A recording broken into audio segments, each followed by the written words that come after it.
and welcome back to the best thing you watched this week. We got Chris from Movies and Munchies. Chris, yay! And Ruben from the Ruby Tuesday. Boo! If this is your first time, thank you so much for joining us. The general reception, that's not how it works. Our format is we talk a bit of nonsense at the beginning, let you know what we talk about during the whole show, which is basically the best things we watched, ranging from movies, TV series, books, games, whatever is on our heart that we've watched that week. We're going, yeah, I really want to talk about that sort of entertainment media. That's what we talk about. In the audio exclusive bit, wherever you listen to podcasts on audio, we talk about a movie review that we generally haven't seen before, or it's been a long time. And then we talk about a little bit of the worst thing in there, as well as long as entertainment news and what we are looking forward in the coming week. And then on the same day, we release sometimes 1 or 2 videos on our Patreon, which starts at just £1, and you can get over 60 videos in there at the moment, and we're dropping a bunch this week. So there's so much going into our Patreon. If you want to support us a little bit, that really means the world to us. I know that you're already watching this, and that is support. I hope you get some entertainment out of this, maybe some informative news about what's happening in the world of entertainment, and perhaps 1 or 2 things to add onto your lists of entertainment. Maybe there's a film that you weren't too sure of, and we've helped you decide, yeah, definitely avoid that, or maybe I should have given that a go. We often have different opinions on movies and TV series, which I think is good, because we're not just sheep. We have our own opinions, and sometimes Chris is wrong, and I am always right. So, sure, fair enough. Without further ado, how are you doing, Chris? I am doing well. I have had an interesting week of watching. Not so much that my stuff has been poo, but that it's been weird. Okay. So, yeah. Weird's all right. It's good. Weird is all right. It's strange, though, and it sometimes builds on itself, and so it makes it even more weird. But anyway, we'll get into that later. How have you been? Yeah, really good. I haven't had the inclination to do much video reviews because I had the idea of maybe this week keeping it really fresh. So stuff you haven't seen on my channel yet, I'm going to be talking about stuff that's on here today for the first time. Exclusives. Ooh, yeah. You heard it here first. Exactly. Breaking news. Okay. Yeah. Cool. So it should be good. But our movie quote quiz that we do every week.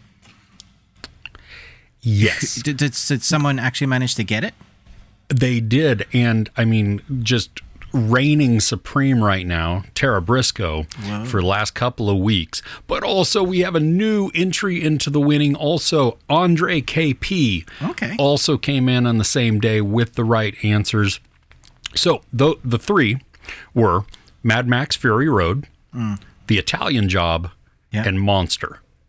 Oh, right. Nice. Yeah. So did you Charlize know Theron. Yeah. Yep. Of course I knew. She's South African. So yeah. Exactly. Yes. And a badass. So there you go. Okay. This week, you ready? Yeah, I got 3 more. Let's do it. Okay. There's a hole in the world like a great black pit, and the vermin of the world inhabit it, and its morals aren't worth what the pig could spit. That's very poetic. I like that. Yeah. There's a bounce to it. You don't want to get mixed up with a guy like me. I'm a loner, Dottie, a rebel. So long, Dot. Okay, number 3. Get your stinking hands off me, you damn dirty human. Okay, now I think I know what the things are. Okay, cool. Nice, cool. Nice. Let us know in the comments. Give us your answers to those. We will give you the shout out next week. That's the only prize you get, but hey, it's fun, right? But now, as per usual, at least for the most recent several months, Ruben has been asking us a question, sometimes existential, sometimes just depressing, and sometimes funny and ponderous. What do you have for us today? Very topical, very relevant to what's happening in the world at the moment. No. And the question is, how soon is too soon? I've seen a lot of this, and you are of course referring to the accident that happened with the sub going down to look at the Titanic and it being imploded.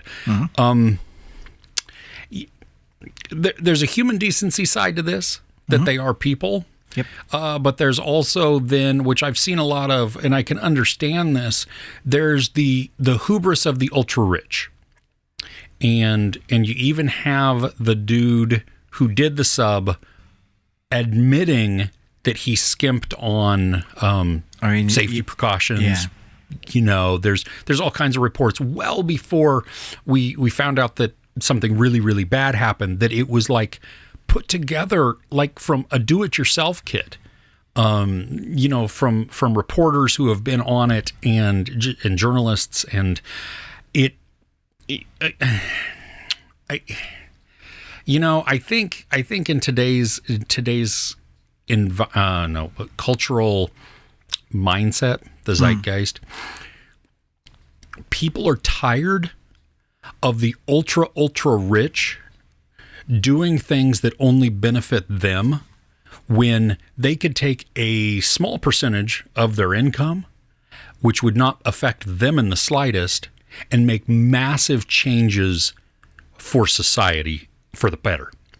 And yet they don't do that. We have Jeff Bezos, who goes to space in a penis-shaped rocket, along with a couple of other different billionaires. You got people going underwater and stuff like that.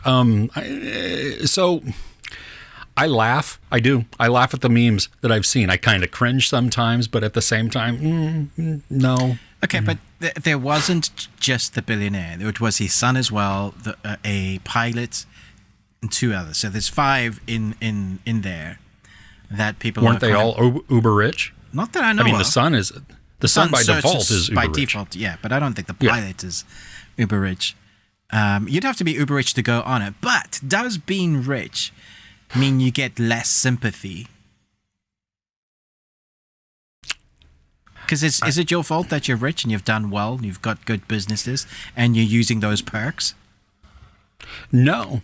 But also, do you use that to benefit mankind at all?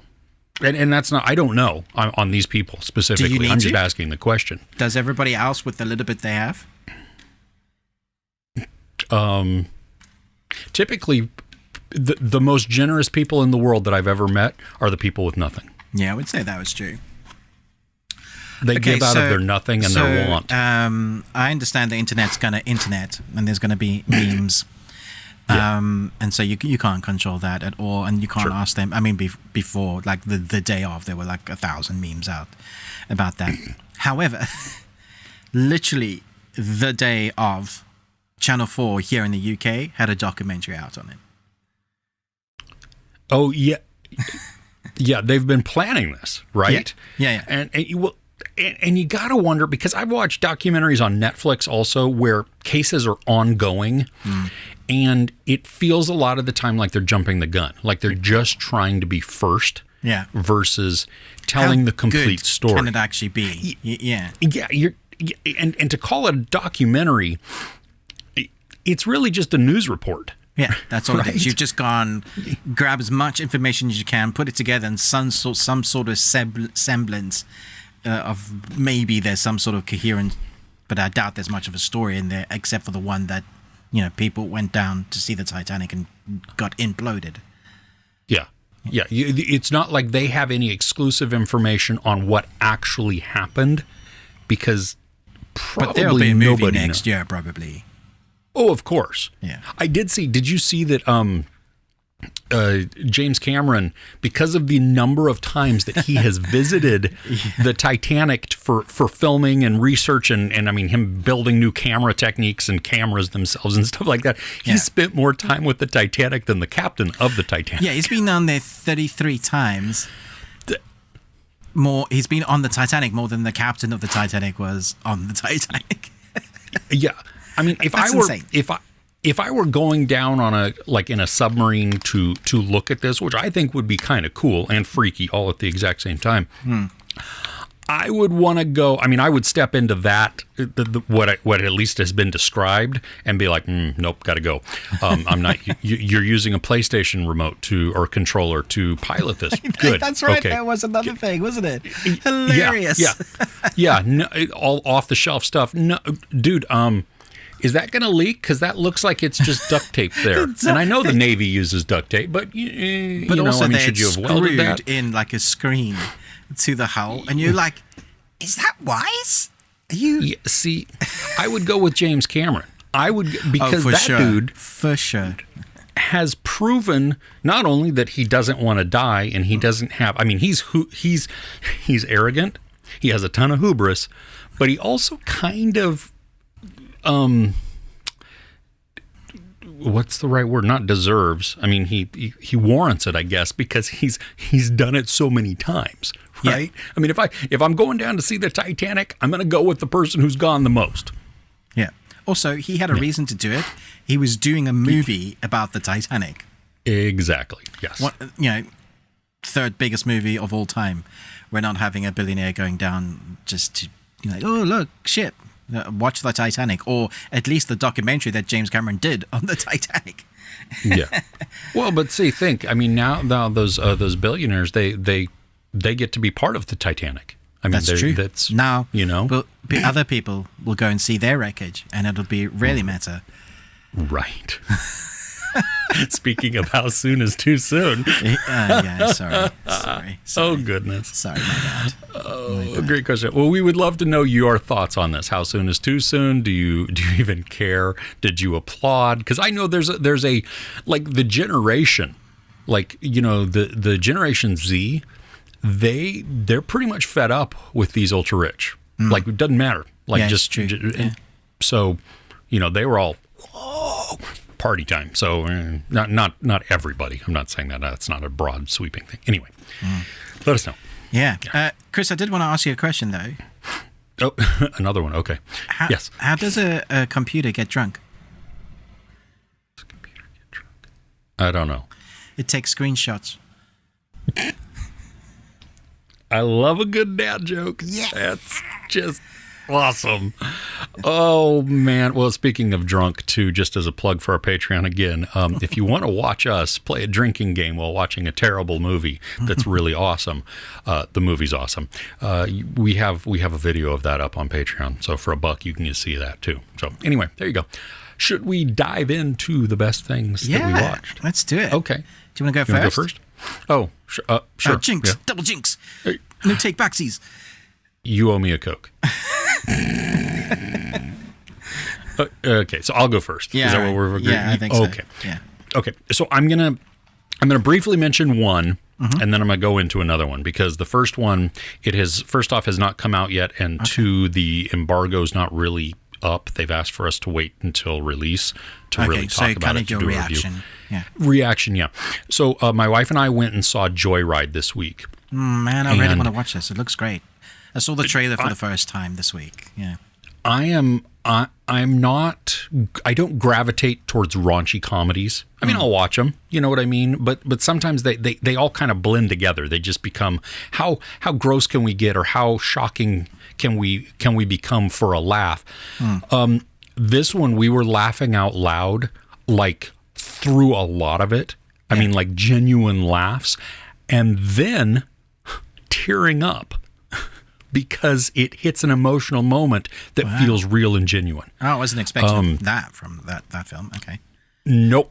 And the trailer, I did see the trailer right before we went to the screening, and that's not all the funny parts. So it's good. Oh, I mean, great. it's good. Yeah. Good. Okay. Yeah. So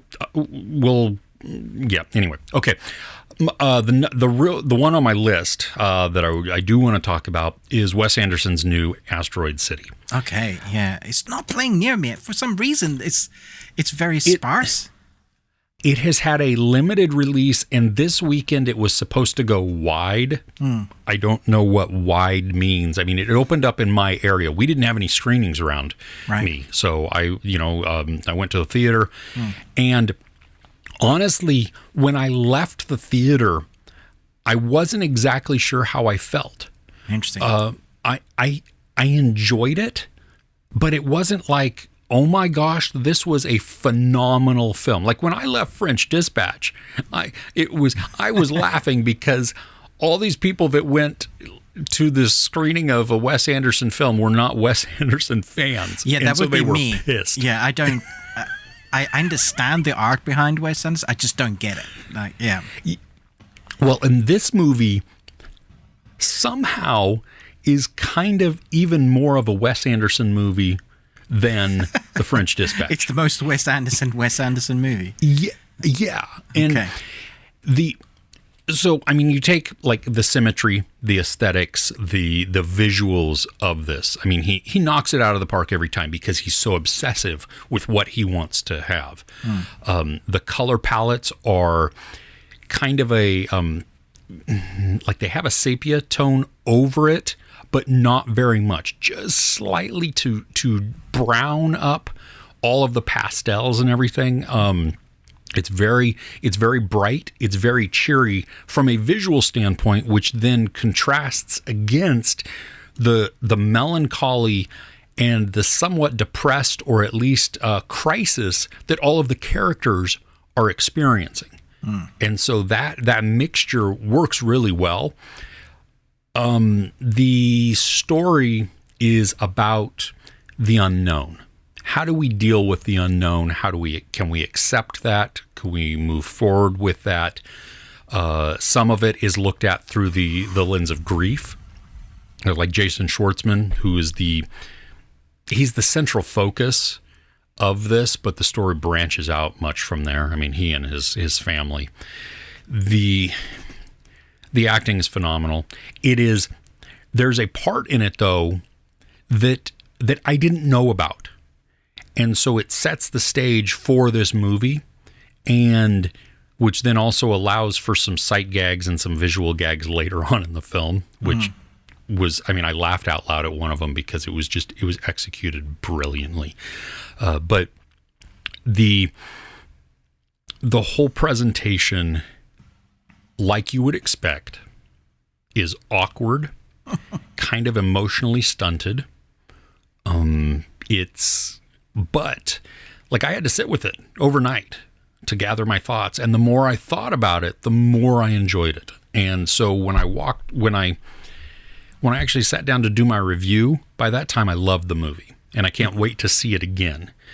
But again, like that initial reaction was kind of like, it was okay. Like I'm not raving about it. I'm not hating it either. I'm just kind of not ambivalent either. I don't know.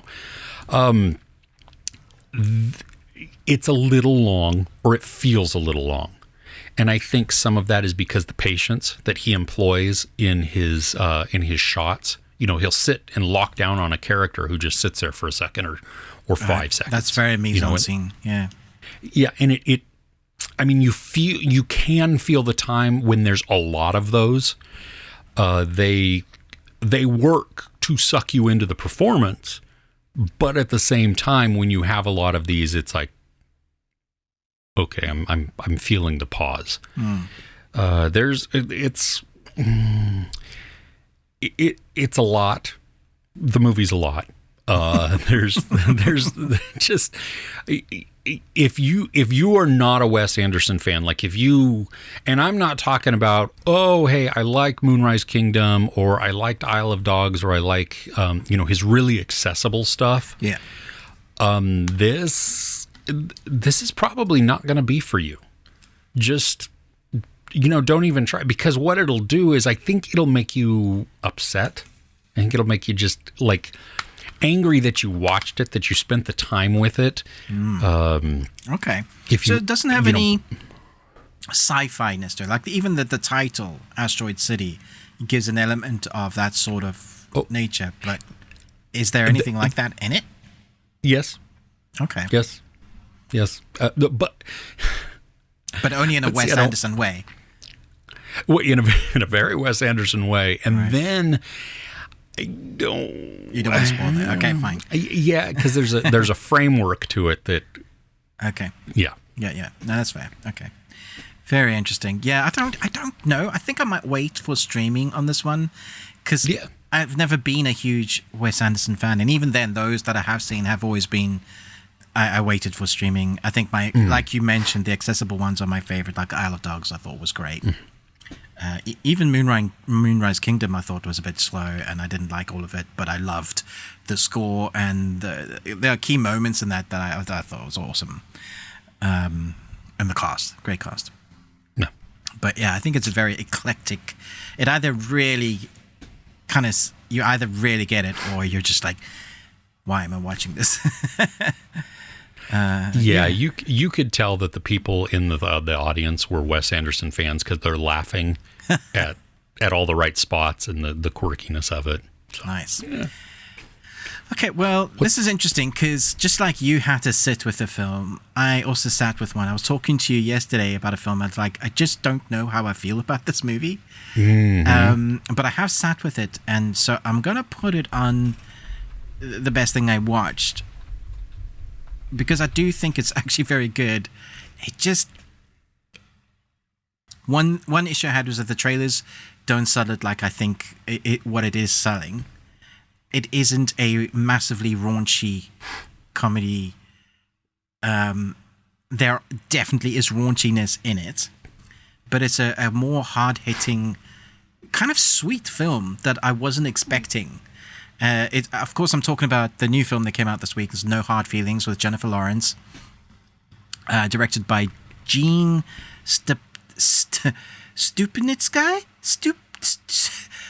I'm sure they're appreciative of that pronunciation. Sorry, Gene Stupnitsky.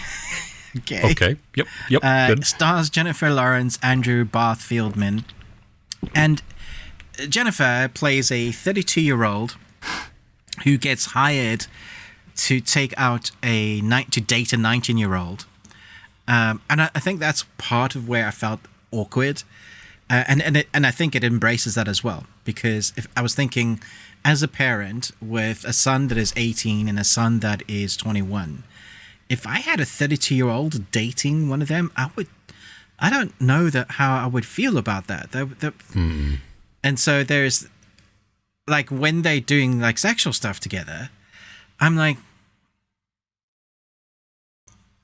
but that feels a little oogie. So they're it's like totally legal, 19, fine, age of consent is 16 even. So, but I think it's different because the maturity of a young person at that age, or even up to like 23, 24, is very different to a 32-year-old.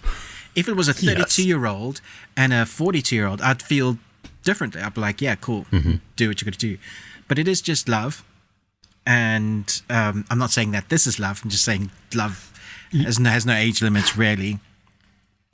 So there was that I was sat with. However, these two have a lot of growing up to do. Jennifer's character, she's a broken woman. She has a house that her mother has left to her in a place that is very upmarket, where rich holidayers go to for like their summer, and that's where she lives. And so the only thing that she got from her mom is this house, but she's like running out of money. She has like had her car taken, and she's an Uber driver, so that how's she going to make money? Yeah, exactly. And so she looks at this ad and decides that she can do this because the reward is they will give her a car if they can help their son, who's this closeted kid, because of like a sort of bullying thing that happened in another school. Only friends he has is online, and he doesn't go out. He's a 19-year-old kid that loves games, watches porn, just a normal 19-year-old kid, really, is skinny. And then she has to kind of insert her life. So they're both awkward. They're both weird. And then you're going to see them try and figure out a way to have a relationship. And it's the people who judge them because, judge her really because of their age. And him trying to come out of his shell, but she's forcing him quite quickly because she wants the car. So there's real life moments in amongst the slapstick quirkiness that we get. At one scene, there's like a whole naked scene with Jennifer, like butt naked, boobs hanging out and everything, and it just felt weird. I felt like I shouldn't be seeing that. Like, I don't have issues with nakedness on screen, but it was just like, okay. And it's very in your face. I've seen some reporters go, yeah, maybe it's too much. Like, how far is the line that you can do for a comedy like this? I was like, yeah, I don't know. I guess they were going for more real, and for a character that's broken, that doesn't give an F, she will do what she needs to survive this life, to keep the house, get what she needs. But obviously, at some point, there's going to be a real relationship there, and when that becomes real, this is a formula we've seen done before. Somebody doesn't know a big secret, and when they find out the thing that happens, it's all that kind of you know where this is going to go. There was nothing in this film that I was really surprised by. Okay. But that's not to say I didn't enjoy it and didn't laugh out at genuine moments or moments. I was like, yeah, that's cringe. Cringe that's awkward. I would hate that if that was me. You kind of can't help placing yourself in either of their shoes. So if you were thinking, like, if this was me dating a younger, for one, it would not be nearly as forgiving if it was a guy dating a much younger, a 19-year-old girl and a 32-year-old dude. In society now, he would be destroyed. But the other way around, I think we're still a little bit more forgiving, although very judgmental within that. So you can understand what happens there. So there are really genuine funny moments. There are other protagonists that are in this that aren't, like, they don't have huge roles, but every time they're on screen, they're really good. Matthew Broderick is one of the parents. It was so great to see him on screen again. Nice. She has two best friends. One's Jim. He's Scott MacArthur, who I think is brilliant. Natalie Morales. You recognize her for a number of things, yeah. And they are like her best friends, and they are kind of her moral compass, kind of keeping her on track in life, because she kind of needs that. She's that type of person. She doesn't know how to commit to a relationship, so she's got to go have one and try and commit to a relationship, which is an interesting concept. So I sat with it overnight going, that was actually good. I wouldn't mind watching that again, because I actually think it's deeper than I initially gave it credit for. It has a more real hitting. It's not what the trailers sell it is. It's not this, like, I think I was going in thinking one of those old school comedies that is kind of raunchy but stupid comedy as well. I was expecting that. It isn't that. For the first, like, half an hour, it is quite serious. There's barely any comedy, really. Like, and then once the relationship starts, that's when the kind of the slapstick or the awkwardness and the sexual stuff happens. But it really takes its time to get there, to set up a very real story. So I was thinking, like, comparing it to Silver Linings, and then also Superbad. It's very two different genres that they've gone for. I think that's why I came out of it going, I'm not sure what I needed that to be, but I guess it's its own thing now. How do you sell a comedy? Because we don't get many of these anymore. And so even just selling that must have been really difficult. Yeah, I bet. Yeah, especially with one that has such an emotional pull to it, and a deep story of, that coming of age, or that both of them trying to figure it out at the same time. I got a question though, like, how was the ad written? Like, what is the ad actually for? What is it that she's being hired for? Oh, right, yeah.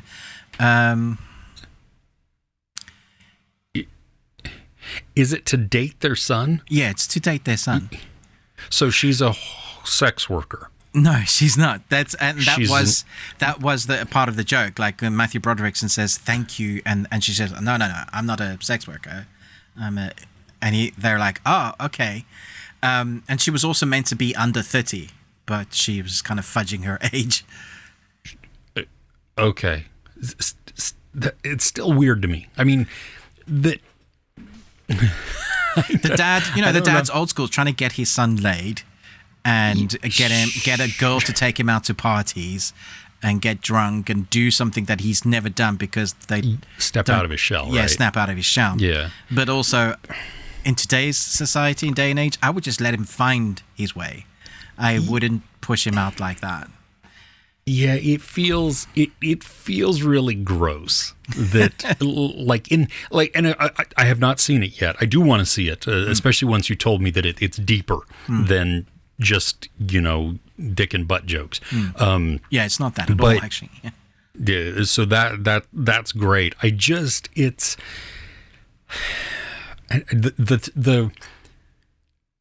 the new mentality of looking at content. You know what I mean? That we've been developing over the last chunk of years, that we've been maturing, or at least, saying, hey, the way we used to look at women or treat them was not okay.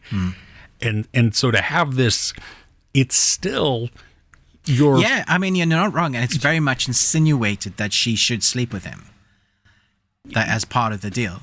It's very much part of the deal. Yeah. So at the very least, she's an escort. Yeah.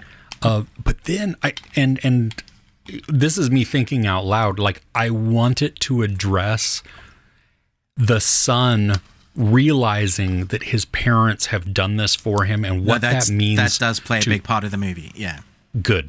Okay. Yeah. Good. Because they hit the nail on the head, and why it's not okay either. Yeah. Nice. Yeah. All right. Sweet. Cool. All right. So what's next on your list? So I watched a very, very, very, very weird series on Prime this week. The whole thing dropped at once. It's 7 episodes. They're about 30 minutes each. Some of them are less. Some might be a few minutes more. It's called I'm a Virgo.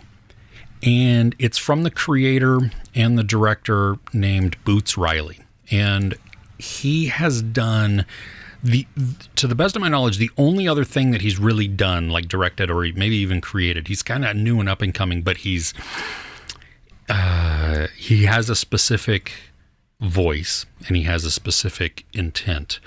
And he wrote and he directed, he may have even wrote, Sorry to Bother You. Did you ever see that movie? It's these, it's so funny because it's a black telemarketer who is then there's another black telemarketer with him, and the first dude is like, he's barely making it. He's just not succeeding at all at this, and the other black telemarketer is like top of the. I mean, he is the best that they have. Is this Sorry to Bother You or? Yes, yeah. Oh, Sorry to Bother You, and so he. Did you see that movie? No. Oh my gosh. And so the older mentor says, use your white voice. And so then he starts talking as a white voice. Oh my gosh, dude.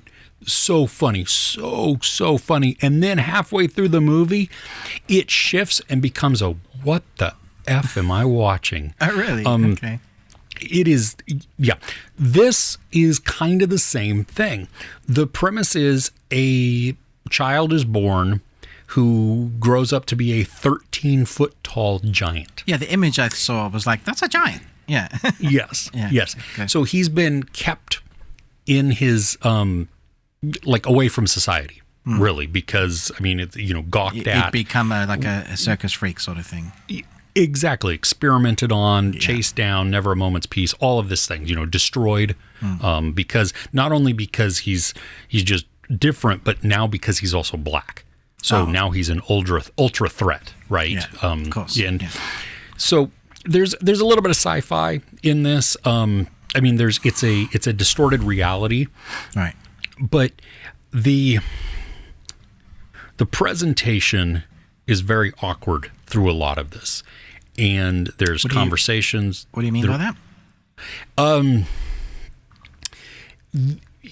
Like, I felt weird while I was watching it because you have all of these different interactions that are going on that are social commentaries, but they don't always like take the forefront. They're just being inserted here and there. Like his parents talking to him about why he needs to stay in there, or he finally just escapes one time, and so then he's out in the world, and he has a girlfriend, and she has an ability or a strangeness to her also, and what she has to do to function in the world, what he has to do to function in the world.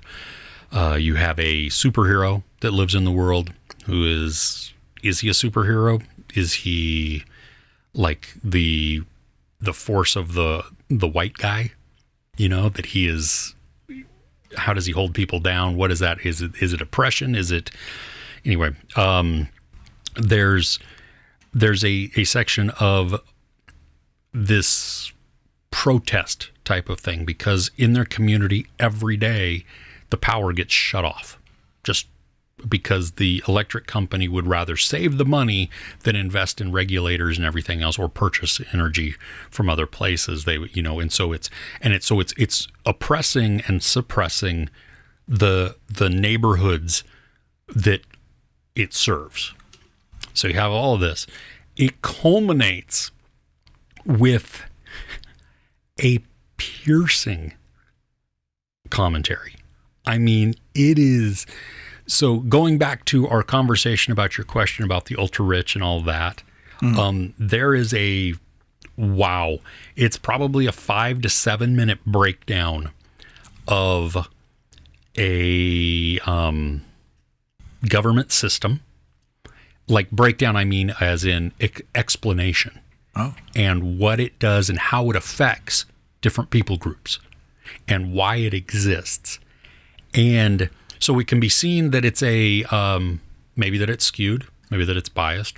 Okay, maybe. But also if you take that hat off for a moment and go, well, let me look at it from a different perspective that I don't have. Holy crap. That makes a lot of sense also. So if you walk into this with your hackles up already, then you're going to be defensive and you're not going to be able to hear the message, see the message, even take it in and examine it and then make the decision. You're just going to immediately push back on it. It is kind of like Asteroid City. Not everybody's going to like it. The main character of Cootie, that's his name. He's the 13-foot tall giant. Jarrell Jerome is the actor who plays him. And I've seen him in several things and I've loved him every single time. He is outstanding in this because he's very awkward. He embodies that awkwardness of being sheltered away. And so he also has that naivete that comes with that. But he's not stupid. He's very inquisitive. And so the questions he asks kind of have that wide-eyed view of the world like a child would have, because he's not experienced all of this, but he's had TV. So he's not so sheltered that he doesn't know what's going on, but he also then excessively reads comic books, his favorite comic book. And so that also shapes the world for him. So it's very layered. There's even a discussion on, can I be the hero by being the villain? Interesting. Like it's that whole, the Dark Knight. It's not the hero we want, or not the hero, whatever it is, but that's the hero something you deserve. Yeah. Yeah, exactly. Yes. And so you have a little bit of that also in there. You gotta stick with it though. I think that's the thing, that you can't, this is not a series to tap out in the middle of, because then it's just confusing and weird. That's why I didn't start it, because it looked really weird. It is really weird. Yes. So you if you're going to start it, finish it out. And then if you don't like it, well, that's totally fine. And if you do, great. But at least then you have the full picture of why you do or do not like it, versus I've tapped out in the middle just because it's weird and I don't really know what's going on.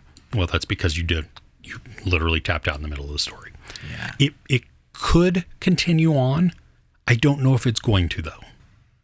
So, do you think it should?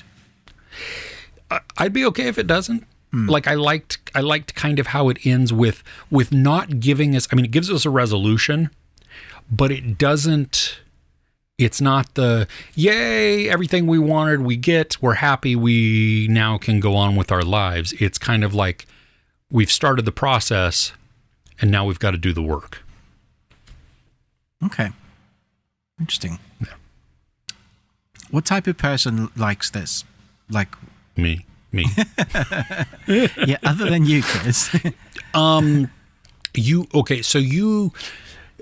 you enjoy satire, like pointed satire though. Okay. If you like social commentaries, if you are into very, very offbeat humor, this draws in all of that. So it's another Wes Anderson. I mean, I don't think Wes Anderson fans tend to be very white. Right.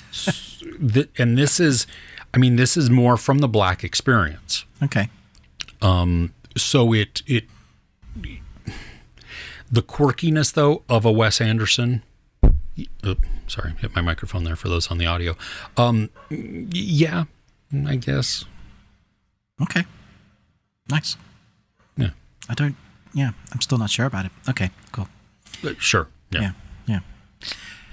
Okay, so fans of this series that I'm about to review, I'm only going to review the first 3 episodes because that is what is dropping next Thursday, June the 29th.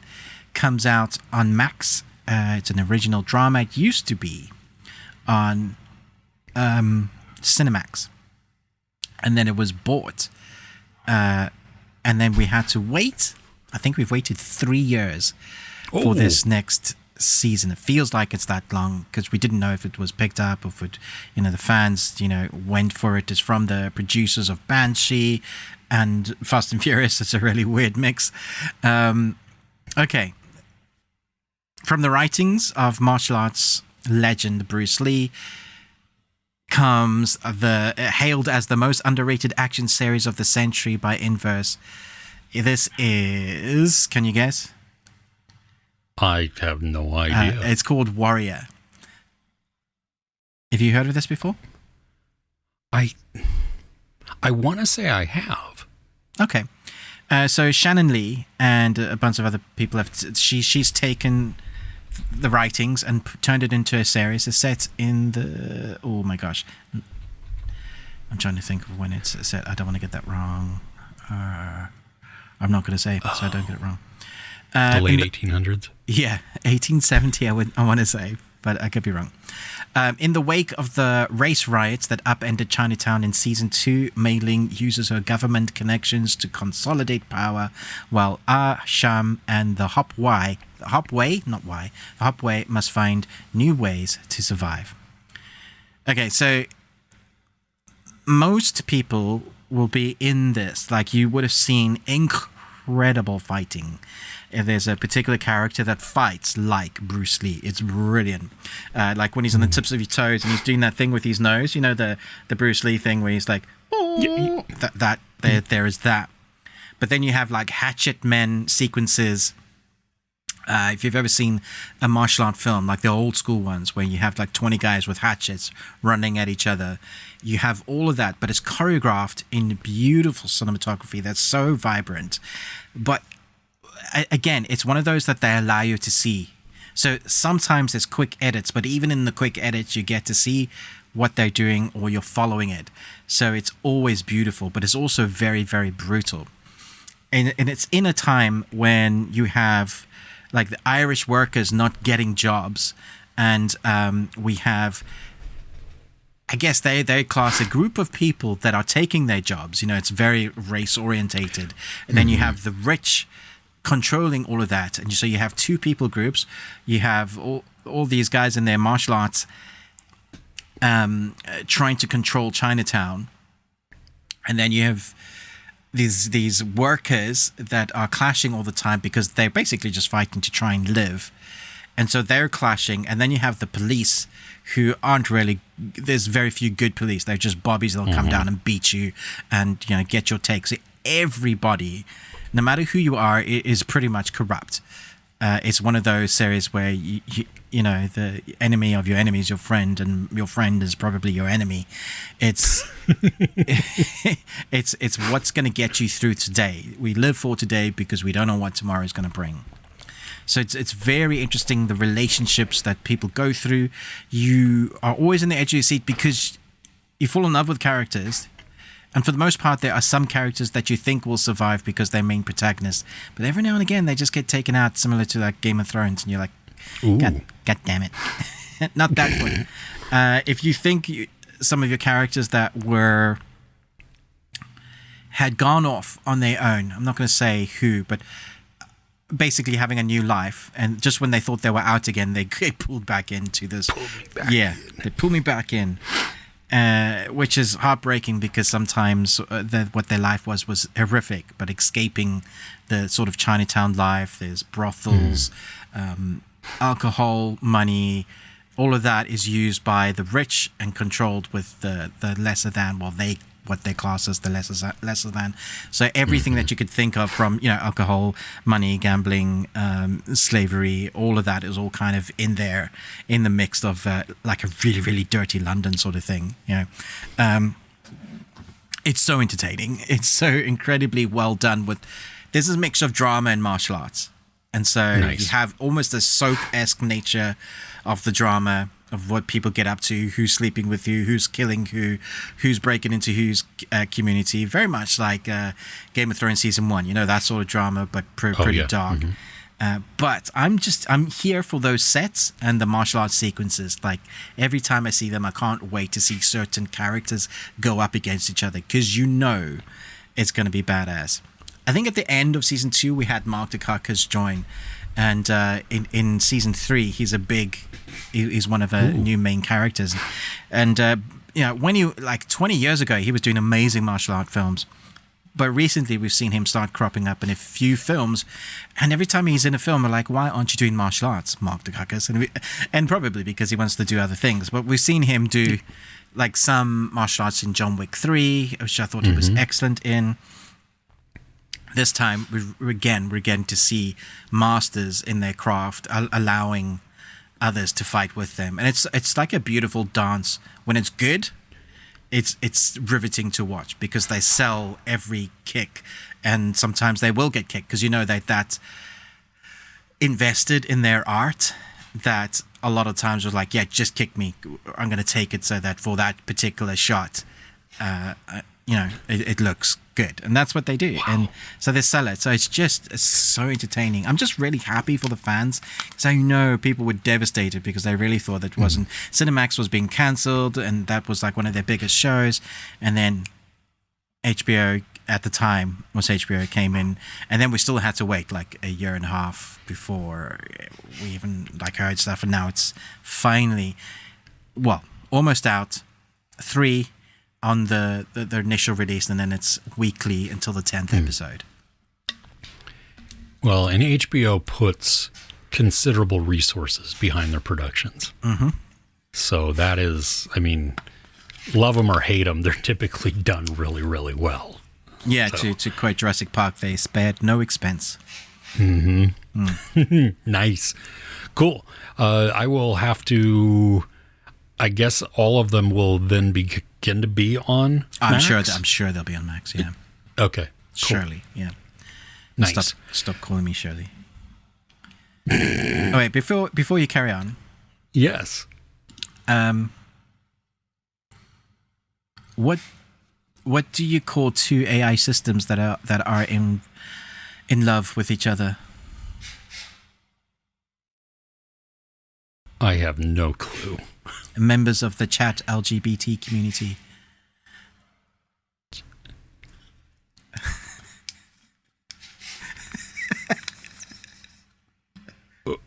Okay. I don't know if that's offensive or not. I don't know. I'm gonna kind of recuse myself from that. Why is beef stew a bad computer word? I don't know. Because it's not strong enough. It's not stroganoff. It's not stroganoff. That is terrible. I love it. Oh, man. So these computer jokes are literally created by Chat GPT. Yeah. Oh, gosh. Okay. Yeah, that yeah, I don't know. Okay, last night, my wife and I sat down. We bought tickets to see a show that was being live streamed. This is happening. It happens all over the country here in the U.S. Like it's a traveling show. Oh. And are you familiar with Jordan Klepper? No. He's a correspondent on The Daily Show. He's been there for a long time. Most recently, the reason I know of him, I haven't watched The Daily Show I've watched it barely, even when Jon Stewart was doing it. But he's been lately popping up like on YouTube, social channels, because he travels to highly, highly Republican and Trump MAGA rallies and asks them questions. I think I've seen him on there's clips on YouTube. Yeah. Yeah. Dude, he's so knowledgeable when he's asking these, and he's quick on his feet. And so it is so funny to watch him ask these questions, and these people then say something and he was like, just follow up with, they proving their own stupidity and their own just ignorance and everything else. Well, he does kind of a Daily Show type of thing. And so each week they have Jordan Klepper's Shit Show. Okay. And this one was in New York, in the Bronx, and they're just on a stage, and it's him, 4 other, these were writers of comedy shows or like Stephen Colbert, or Jimmy Kimmel, or, some of those. Because the writer strike is going on. Yeah. They had time to be there. And then one of Jordan Klepper's friends, who's a comedian, a writer also, and they so what they do is they take, literally, it's the news of the week, and then they do comedy with it. Mm-hmm. But not just to try and tell a joke. They'll be shown a clip of something, and then some of it is out of context, and so they have to say what it is. They're describing it. What do you think this is going to be, or what is this? Different things like that. It was about 90 minutes, and it was hilarious. Now because we weren't in New York, we bought tickets to just view it online, and so there was an online chat, and then the dude moderating the chat would come on and tell our things to Jordan Klepper and all them. Oh, cool. So so we had some interaction there, which was great. I talk about this because it's like, well, gosh, great, Chris, this happened. It was a thing, and I can't go to it. It's like you're telling me about a concert that you went to. That's stupid, and they're no longer on tour. But he does this. They're doing this in several cities. I don't know how many times they're going to do the live stream. I think this was the first time they did the live stream. It was outstanding. If you ever have the opportunity to do it, we watched it on Moment, and that's the website Moment, and the ticket was cheap. I think it was $12. 90 minutes. We cast it to the TV to watch it, and the timeliness of these things and the wittiness that they have. They do a segment where they have to defend somebody undefendable. And so, like, they took hilarious.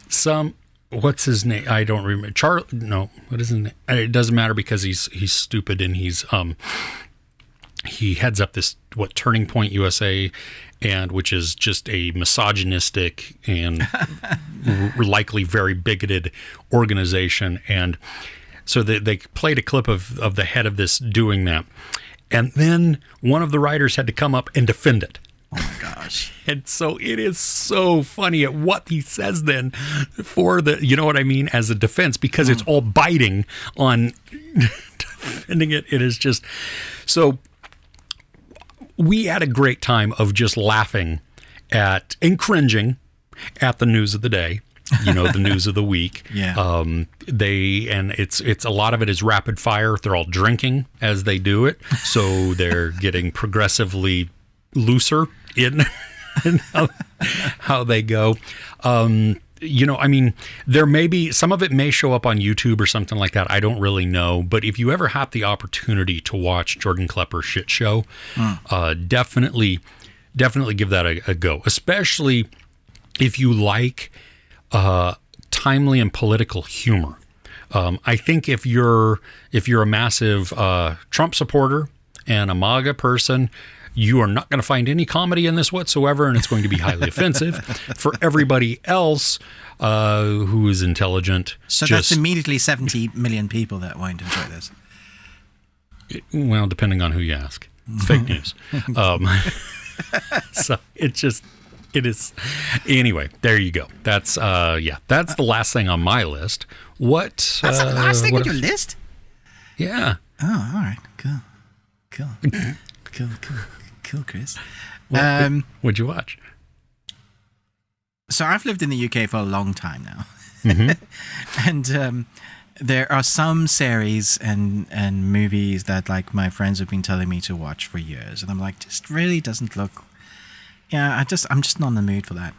It took me ages to get into Top Gear because I'm not a car guy. You know, like a lot of people. Oh yeah. Yeah, and eventually when I did watch one, I was like, this is brilliant. Okay, so there's this series that now has, as far as I'm aware, on Netflix. They've just put it here in the UK. So I don't know if you have it on Netflix in the US. You'll have to let me know. But there's a series called Taskmaster. It's a British comedian series hosted by Greg Davies, who you probably will recognize. And there's a bunch of other comedians. So the comedians use their creative brainpower to transport boulders, make a bed while holding hands, and cause a listener to blush blush with salacious whispers. It's not on Netflix here. Okay, you will love this, Chris. You need to find this. A bunch of comedians who are well known here in the UK. You probably recognize some of them. Get roped into what Greg Davies, basically it's his show, and he makes them do ridiculous tasks, like stupid stuff. And it's seeing them do it is hilarious. Melt a big block of ice, like one of the tasks was. Huge task. You have an hour, the quickest one to do it. And you see them trying to work out, like one is smashing it up, just like pushing it off. The other one is like putting hot water on it. An egg. Don't let this egg, or get this egg as high as you can, and the one who gets the highest wins. But you can't crack the egg. You just see them do all sorts of stupid things. It's one of the funniest British shows I've ever seen. It puts me in such a good mood. It looks like a cross between Whose Line Is It Anyway and Practical Jokers. Yeah, I think that's probably a very good assumption. It's on Pluto. Okay. So all six seasons. Oh my gosh! Or I need you to 1 watch one episode. Just watch the first episode, and then call me back and tell me why you've watched the first 2 seasons. it's so funny. Like I see like Jen from the IT crowd. I mean, oh gosh, there's a lot of people there, but it's genuinely good vibes. And you will have you laughing. Son walked into the room, he stayed for 2 episodes. My wife walked into the room, she stayed for 2 episodes. It's just very hooky. And it's like each episode is a standalone, right? Yes, yeah. So you can just bounce around in them if you want. If you see like there's some like weird point system. One of the funny quirk things they have to do. Every one of them has to bring a thing from their home.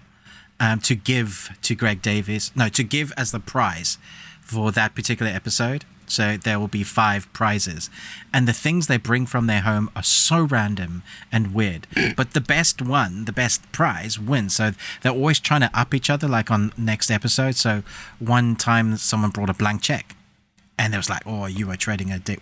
Someone brought a car. It's a stupid car, ugly, old, but it's still a car. Like family heirlooms and things like that. It's hilarious. Or the ugliest jumper you've ever seen, they class it as. Like, it is amazing. It's so funny. This is right up my alley as being, first off, British, and then random. Yeah, and it's gold. It's just like, why haven't I watched this already? It's like when you find the IT crowd and you're like, I'm gonna watch that. Every now and again, I'm just going to watch it all. Always. Yeah. Yeah. I am so glad you told me about this. I've never even heard of this. I'm so glad to share this news with you. This is great. Okay. Nice. What did the sushi say to the bee? I don't know. Wasabi! Okay, that's pretty good. All right. Next on my list, because you apparently don't have any more, is I went and saw a new Pixar film, Elemental. Uh-huh. It comes out here like next couple of weeks. It's out. I think they did this sneaky marketing thing. Is it out there for you already? Yeah. Okay, so it doesn't even come out till the 7th of July here. What? Yeah, and they were doing a sneaky market thing where a whole bunch of cinemas around the UK were like, this is a secret cinema thing. And basically what they did is they got people to come and watch it and then get their impressions of the movie. Sure. Clever, I get it. And then people will talk about it word of mouth. I get what you're doing, guys. We're not that dumb. Or maybe we are. I don't know. I wasn't sure about this because I looked at the trailer and I thought the animation looked generic from the trailer. I just thought like the design was like me. But when I came out of it, that was one of the things that really stood out for me. The character designs were actually very, very unique. Because I remember thinking that it looked like similar Pixar films I've seen before. Like Soul, like the little blue... Inside Out also. Yeah, Inside Out, all of that. Mm-hmm. It's actually very different. Like once you see it, you'll understand that the creations... But also because there are elements, that there's a whole... lived in real world of various different elements and how they get about and where they live and what makes them tick. It's a very, very Zootopia world. So it feels busy. Like as soon as you are introduced to their world, everything is realized. One of the things my son and I were talking about, well, he was talking about, so he said he'd love to see the Bible for this movie because everything must have its background story. It feels so lived in that you know there's a history behind every little bit of the city, characters that you barely see. It just feels like it's so real that you're just coming in for this bit of the story, which I think is really clever. So then you have those character designs that are fantastic. The thing that lets this movie down is the story. It's a generic story. It's done before, but what keeps your attention is that the love story that's in here feels very genuine. You are rooting for them from the beginning. You are rooting for your protagonist to choose a life for her own. It is a bit preachy. It's very much relevant for today's societal, cultural norms or what we are expecting everybody of equality to be mentioned in this way or that way. And the balance, we still haven't quite gotten that yet. So sometimes it's just going to come across as, we want to have this in our movie, and therefore our movie is about this, rather than having that theme set below it, just really nicely integrated into the movie, and then have that speak for itself. There was a moment that I thought they managed to do that really well. Like one of the family members, there was the daughter and her girlfriend, and they just kind of this is what's her name and her girlfriend. They just mention it like off the fly and leave it like there, never mentioned again. I thought that's brilliant. So inclusivity, whatever your sexual orientation is, fantastic. But then there are other times where it's all about like, see, I'm sounding like one of those. Exactly what a white bearded 40-year-old dude would say, but as a reviewer, I'm coming at this from a wider lens rather than a specific lens. You're looking at a whole, and I was thinking, love the character design, love the world building, enjoyed the story, but I knew exactly what it was doing, where it was going, when it was going. Like the beats of the story, you knew what was coming when. Gotcha. It's not funny. It's enjoyable. Really? It's an adventure. Okay. And there weren't moments that I was like laughing out loud. It was maybe smile and snigger. I love the animation because Pixar's animation, is awesome. It's always good. Yeah. Like with every movie, they're trying to improve, and with what computers can keep doing, and upscale every year. That's to be expected. I'm just wondering when's the last time they've done a really unique, fresh movie that isn't preachy, but it's just damn good. Yeah. That's just my opinion. I feel like they're doing too many. I think they need to stop, like Marvel. They need to stop, give themselves 4 years to do one Pixar film, make it an event. Because I remember when Pixar films were an event, and you went there just knowing that it was going to be knocked out of the park. Up, came out of Up with tears, but just like that was a phenomenal character-driven, real story. Talking of Up, there's a short story with Doug and the old guy at the beginning of this. Oh, nice. Yeah. Squirrel. Do you think young kids are going to enjoy this movie? It's definitely more for young kids. Really? Without like comedy or like, is there slapstick or anything in it? Yeah, I don't know.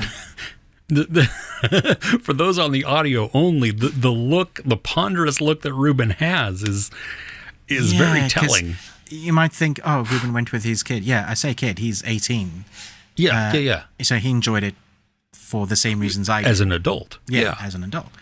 And when they showed it to us, it was an odd time to do a family showing. It was midweek, 7:45.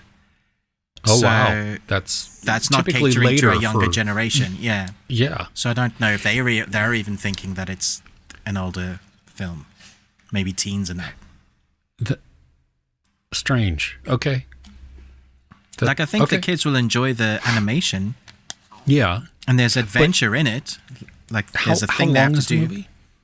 I don't know. Like 90 minutes, or is it probably maybe a little more than 90 minutes? Maybe a little bit more than that. I agree with you that Pixar has been churning out movies. They really have. And it's more now, way quantity over quality. That they do feel generic. They feel churned out. They don't feel like, you said it best, an event. Something that you looked forward to. And that was the same with Marvel. I'm okay with 2 Marvel movies a year because there's such a huge universe within that. But these animated stories, are you telling something new and unique? Is there a draw to it? And Up, beautiful. And Pixar has a bunch that you can point to that are very, very good. Is Monsters University? That's Pixar, right? Yeah. Right? Yeah. Monsters? Yeah. And I enjoyed, I believe, if I'm remembering correctly, I liked Monsters University even more than I liked Monsters, Inc. And I liked Monsters, Inc. Interesting. Okay. So I don't know. It's okay to be wrong. Yeah, sure. Yeah. Yeah. Okay. Yeah. Back to something, because I felt like I went a bit moody and grumpy there. We'll talk about something that I really enjoyed. Okay. But first, my ex dumped me because she said I didn't give her any privacy. Can you believe that, Chris? No. Wow. At least that's what it said in her diary.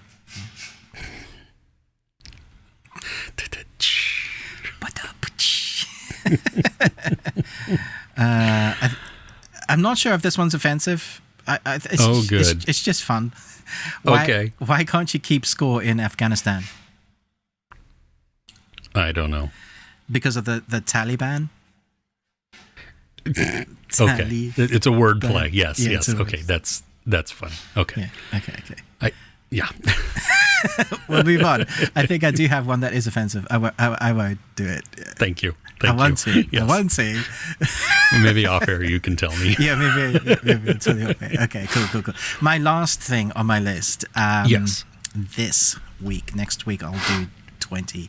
But this week is an anime series that my sons have been telling me to watch for a while, since 2021, I think. And I'm like, I don't like the cover. That looks too kiddie. It's not for me, guys.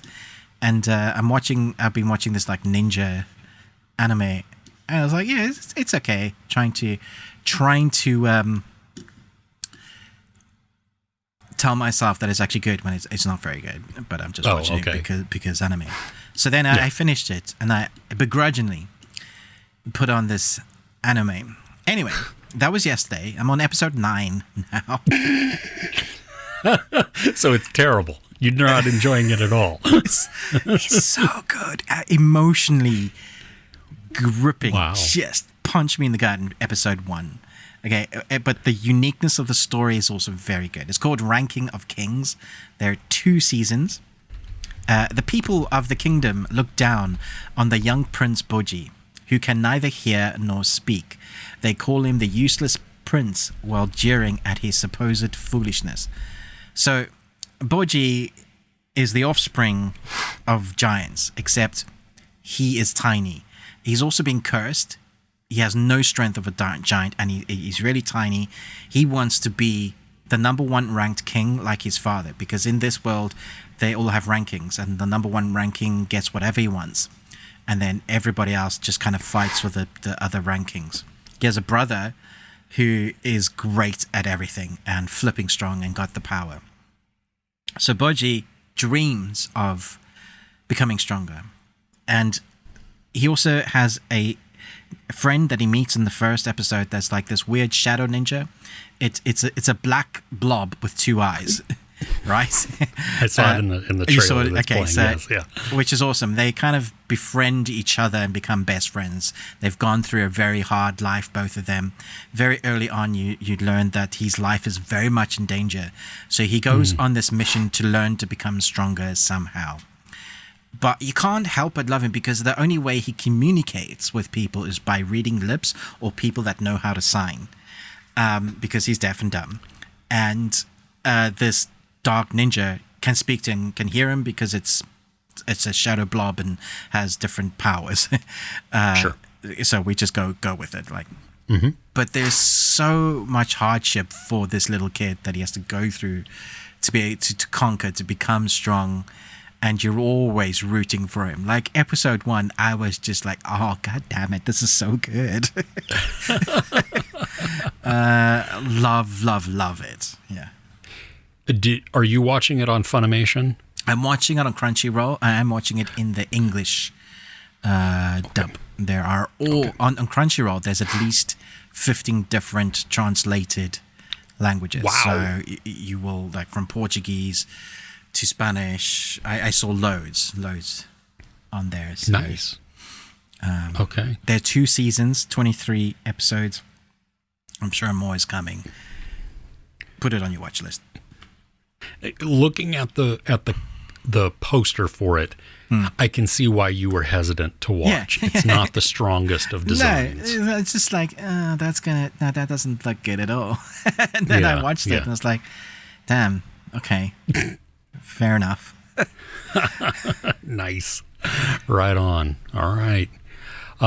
Anything else? Nothing else? You good? Yep. Okay. Hey, we thank you for joining us on this. Don't forget to like, share, subscribe, whichever channels you happen to be watching us on, and then visit the other one and do the exact same. Ruben with the Ruby Tuesday, me, Chris, Movies and Munchies. We have our Patreon opportunity at patreon.com/thebeardedones. It is £1 to get just all of the access to, 60 plus videos in there right now. Yeah. More being added. And there's even a couple outside of the paywall. So if you want to just sample it first, you can do that as well. We have, as Ruben had talked about, we have an extended version of this that you're watching right now on podcast platforms. Wherever you basically happen to listen to podcasts, you just search the best thing we watched this week and we'll pop up. If you could rate and review us there also, that would be great. But we are going to be talking about entertainment news. We're going to talk about some of the upcoming releases. We're talking about the worst thing, or at least something that did not make our list this week. And we are discussing a movie, for me, first time watch. Ruben had seen it, but probably quite a while ago. It's a Norwegian film called The Wave. So we're going to be talking about that, because last week we talked about The Burning Sea, which is also a Norwegian disaster film. And so you see a theme going there. But we're going to talk about that as well. With that, though, we will see you next week. All right. Take care.